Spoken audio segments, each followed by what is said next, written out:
Esse é um episódio esquecido, mas fundamental da vida de Santa Teresinha. Quando Teresa Martin chegou a Roma, ela tinha apenas 15 anos. Ela queria entrar no Carmelo, mas por causa da sua pouca idade, ela precisava de autorização, precisava falar com o Papa. Geralmente, quando se lembra da ida dela a Roma, pensa-se somente nisso, pensa-se somente nesse pedido a Leão XIII, mas essa viagem foi muito mais do que isso, porque Roma, para Santa Teresinha, não era uma espécie de repartição pública, onde se vai para pedir dispensa ou autorização para algo, não. E era muito menos também um destino turístico, não. Era a visita ao coração vivo da igreja. Isso fica muito claro quando se lê a história de uma alma. Ela conta a noite da chegada. O trem parou, ela diz. Ela dormia. E subitamente um funcionário da estação gritou: "Roma! Roma!" Ela despertou. E ali estava. Não era sonho, são palavras dela. Era Roma. Esse detalhe, aparentemente simples, contém algo profundamente simbólico. A jovem, que mais tarde seria tida como a maior santa dos tempos modernos, despertava literalmente ao ouvir o nome da cidade eterna. Uma das primeiras impressões que a abalou foi o Coliseu. Para ela, aquilo não era um monumento arqueológico, era um altar. Ela sabia que ali, naquela arena, homens e mulheres tinham derramado seu sangue pela fé cristã. E ela contemplou aquele espaço com reverência, vendo ali não ruínas, como a maior parte das pessoas vê, mas como testemunha. E o desejo que surgiu no seu coração foi quase infantil e, ao mesmo tempo, profundamente místico. Ela queria descer a arena. Ela queria tocar aquela terra. Ela queria beijar o pó que foi tingido pelo sangue dos mártires. Ela chegou a ver um operário com uma escada e quase lhe pediu para utilizá-la, mas por prudência se conteve. Mas o desejo permaneceu. Aí ela encontrou uma passagem entre os escombros, entre as ruínas, chamou a sua irmã Celina e as duas atravessaram, desceram entre as pedras e procuraram a lajota que o guia, segundo o guia, marcava o local onde os mártires combatiam. E quando encontraram essa lajota, se ajoelharam. Para ela, ajoelhar-se naquela arena era um ato de comunhão com os mártires do passado. Ela aproximou os seus lábios do pó e pediu uma graça ao beijar aquela lajota, a de ser mártir, ser totalmente de Jesus como os mártires haviam sido, amar totalmente a Jesus como os mártires haviam amado. E Teresa sentiu, ela diz, no fundo do seu coração, que a sua oração foi ouvida, mas nós sabemos, ela não receberia o martírio de sangue, ela receberia outro, mas isso não estava claro para ela. Santa Teresinha visitou também o túmulo de Santa Cecília. Até então, ela não nutria por essa santa uma devoção especial, mas ao entrar na casa da santa, transformada em igreja, ao contemplar o lugar do martírio de Santa Cecília, ela compreendeu algo novo. Ela entendeu que Santa Cecília, ela foi chamada Santa da Harmonia, não pelas suas capacidades musicais, mas pelo cântico virginal que entoava no segredo do seu coração ao esposo celeste. E Santa Teresinha sentiu por Santa Cecília não apenas devoção, mas também uma ternura de amiga que ela conservaria para sempre. As mesmas impressões se deram na Basílica de Santa Inês. Ali, ir na Basílica de Santa Inês fora dos muros não foi para ela uma visita formal. Não, era um encontro íntimo com uma santa muito amada. E ela pediu a Santa Inês uma relíquia. Ela não conseguiu oficialmente, mas uma pequena pedra, isso tudo é contado por ela, se desprendeu de um mosaico antigo e ela interpretou esse fato como uma delicadeza da santa para com ela.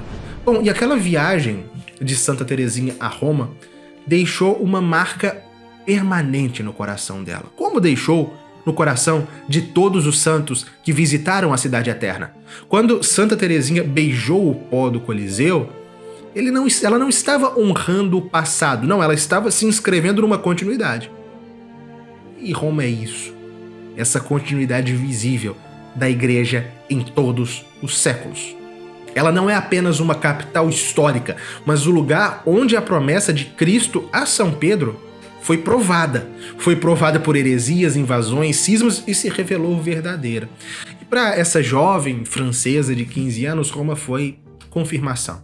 A viagem de Santa Teresinha a Roma foi mais do que um episódio edificante da sua juventude, é mais do que uma passagem piedosa dentre as muitas na história de uma alma. Não, ela é um símbolo poderoso do que para Santa Teresinha significava ser católico.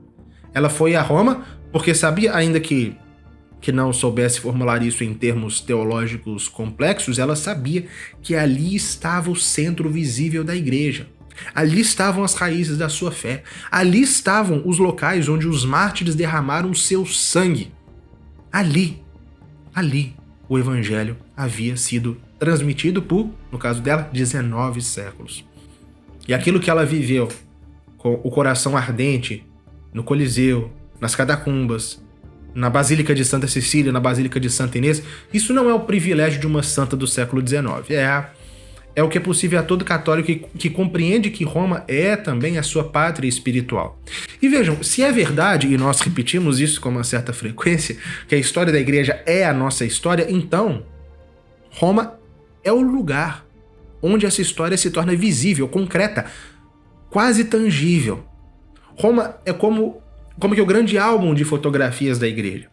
Cada basílica, cada cripta, cada mosaico, cada inscrição latina gravada na pedra é como uma página desse álbum, onde estão registrados os séculos de martírio, de combate doutrinal, de santidade, de civilização católica. Está tudo lá. Na história da igreja, ou as coisas partiram de Roma, ou a Roma chegaram. Ou Roma irradiou, ou Roma recebeu. Mas sempre Roma esteve no centro. Foi por isso que nós tomamos a decisão de realizar um projeto que não é pequeno e que não é improvisado e que não é superficial. Nós iremos à Cidade Eterna para gravar uma série documental intitulada Roma Eterna, a história da igreja contada onde tudo aconteceu. Isso mesmo, uma série documental dedicada a contar na própria Cidade Eterna toda a história da igreja. Mas vejam, Roma não vai ser o pano de fundo, não. Não vai ser um cenário bonito, não é isso. E tampouco vai ser uma aula genérica com imagens ilustrativas daqui ou ali. Não. Será a história da igreja narrada nos lugares onde ela se encarnou e onde essa história pode ainda ser vista. Nós pretendemos percorrer cerca de 100 monumentos e igrejas, inclusive os visitados por Santa Teresinha, a maior parte dos quais desconhecidos, né, do grande público, e nós vamos mostrar como cada etapa da vida bimilenar da igreja está impressa na pedra, na arte, na memória viva da Cidade Eterna. Serão aproximadamente 10 episódios, organizados cronologicamente. Neles, cada local visitado vai funcionar como testemunha de um capítulo da nossa história, da história católica. E assim como nós fizemos na França, com a civilização das catedrais, quando nós gravamos em 10 cidades e entregamos uma série completa e rica sobre a cristandade medieval, agora nós queremos fazer algo ainda mais abrangente.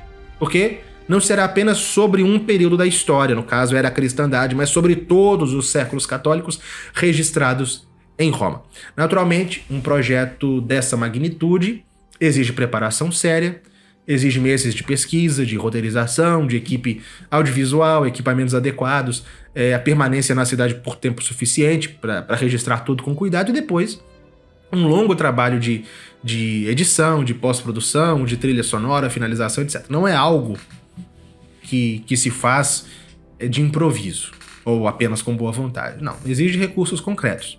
E como já aconteceu com o projeto anterior, o da França, nós optamos por realizar este por meio de um financiamento coletivo, não como um pedido de doação, certo? Mas como uma participação antecipada, de modo que aqueles que entrarem agora estarão adquirindo a série antes de pronta, com valores significativamente menores, ao mesmo tempo em que vão possibilitar a sua realização. O que nos move não é um capricho pessoal, mas a convicção de que os católicos não podem se contentar com o pouco, com o improvisado, com o medíocre. Vejam, a igreja construiu as catedrais, ergueu as basílicas, produziu arte, um pensamento de uma grandeza incomparável.